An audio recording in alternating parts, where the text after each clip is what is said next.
Sir आप I mean we have known you and the world knows you through Aapki Adalat का programme, right?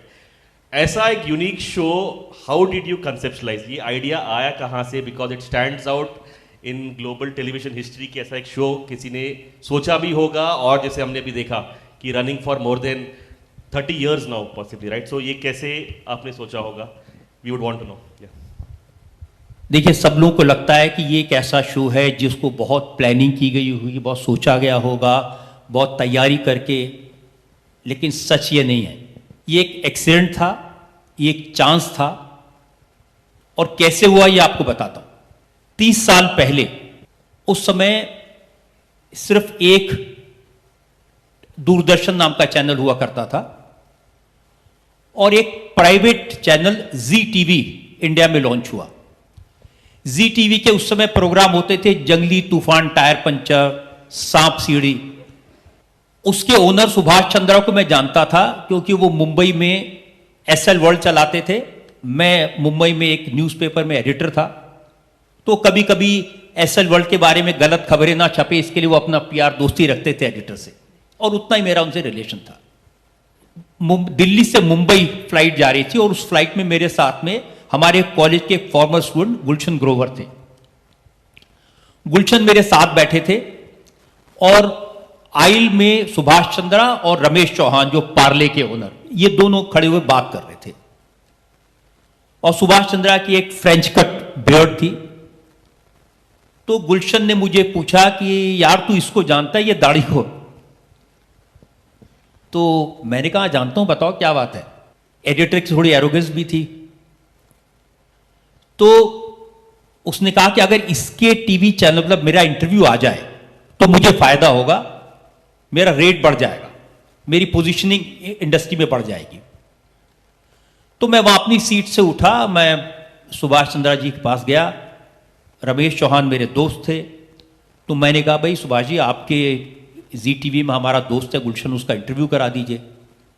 तो उन्होंने कहा देखिए मैं तो बिजनेसमैन आदमी हूं साहब, मैं तो कोई इंटरव्यू करना जानता नहीं, आप उसका इंटरव्यू कर दो, हम दिखा देंगे। तो मुझे थोड़ा इंसेंटिव लगा कि मैं इतना बड़ा एडिटर और गुलशन ग्रोवर का इंटरव्यू करूंगा। तो मैंने उन सुभाष जी से कहा, सुभाष जी देखिए, दो लोग बैठ के आपस में बात करेंगे, कौन देखेगा? तो रमेश चौहान ने मुझे पूछा फिर क्या होना चाहिए? मैंने कहा पब्लिक को बुलाओ, एक कटघरे में नेताओं को बिठाओ, उनको जूते मारो, और तब पब्लिक को मजा आएगा, लोग देखेंगे। और मैंने 5-10 मिनट इस पर एक लंबा सा भाषण दिया। कोई सोचा हुआ नहीं था, ऐसे ही बोल दिया। जब हम लैंड किए, मुंबई पहुंच गए, बात आई गई हो गई। एक हफ्ते बाद में सुभाष जी का मुझे फोन आया और कहा कि भाई साहब आपसे बात करनी है। तो मैंने कहा बताइए, मैं आ जाता हूं। बोले नहीं, मैं आपके ऑफिस आऊंगा, मुझे काम है। वो आए, उन्होंने कहा कि आपने जो वो प्रोग्राम सजेस्ट किया था। तो मैंने पूछा कौन सा प्रोग्राम? तो उन्होंने कहा वो जो आपने प्लेन में कह रहे थे ना कि अदालत होनी चाहिए, कटघरा होना चाहिए। तो मैंने कहा सुभाष जी मैं तो ऐसे ही बातें कर रहा था, कोई प्रोग्राम नहीं, कौन कटघरे बैठेगा और कौन जूते खाएगा, ऐसे थोड़ी होता है। तो उन्होंने कहा नहीं नहीं, मैंने अपने क्रिएटिव लोगों को बताया था। उन्होंने कहा बहुत अच्छा। तो मैंने कहा सुभाष जी छोड़िए, ये ऐसा कोई प्रोग्राम नहीं हो सकता। बड़ी मुश्किल से उन्हें टाला। 3-4 दिन बाद फिर उनका फोन आया कि आपने सोचा? मैं उनके ऑफिस गया।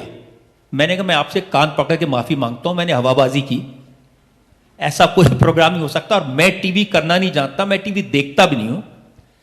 लेकिन फिर भी वो उन्होंने पीछा नहीं छोड़ा, और 2 उनके क्रिएटिव डायरेक्टर से, एक करुणा समतानी, एक कमलेश पांडे। कमलेश पांडे को मैं जानता था क्योंकि सुभाष घई की फिल्मों के वो डायलॉग राइटर थे। सौदागर के डायलॉग उन्होंने लिखे थे, उस दौरान मेरी उनसे मुलाकात हुई थी। फिर ये दोनों लोग मुझे मिलने आए और इन्होंने मुझे कन्विंस किया कि ये प्रोग्राम करना चाहिए। फिर इसका नाम आपकी अदालत कंसीव किया। फिर सोचा कि कैसे करें, मुझे कोई अनुभव नहीं था। और मुझे मालूम नहीं आपने से कितने लोगों ने वो पुराने प्रोग्राम देखे होंगे। 30 साल पहले के अगर आप शुरुआती दौर के प्रोग्राम देखेंगे तो उसमें कैमरा, एक आवाज लगती है, जो भी जब कोई आता है तो शाहरुख खान आपकी अदालत में हाजिर हों, और वो जब आवाज लग रही है तो एक कॉरिडोर है जिसके ऊपर कैमरा जाता है। वो एसआरसीसी का हमारा ये कॉरिडोर है। क्योंकि मेरा कॉलेज से इमोशनल अटैचमेंट था, मैं कहीं ना कहीं मुझे लगता था हर जगह मैं कॉलेज को घुसा दूं। तो उस प्रोग्राम में भी शुरुआत में वो था। अब तो खैर उसका पूरा फॉर्मेट बदल गया, अब तो तरीका भी बदल गया, पूरा रिकॉर्डिंग का तरीका बदला है। लेकिन वो 30 साल पहले इस तरह से आपकी अदालत शुरू हुआ और किसी को उम्मीद नहीं थी, मुझे तो बिल्कुल ख्याल नहीं था कि ये प्रोग्राम शुरू होगा तो कहां से कहां पहुंच जाएगा। धन्यवाद सर।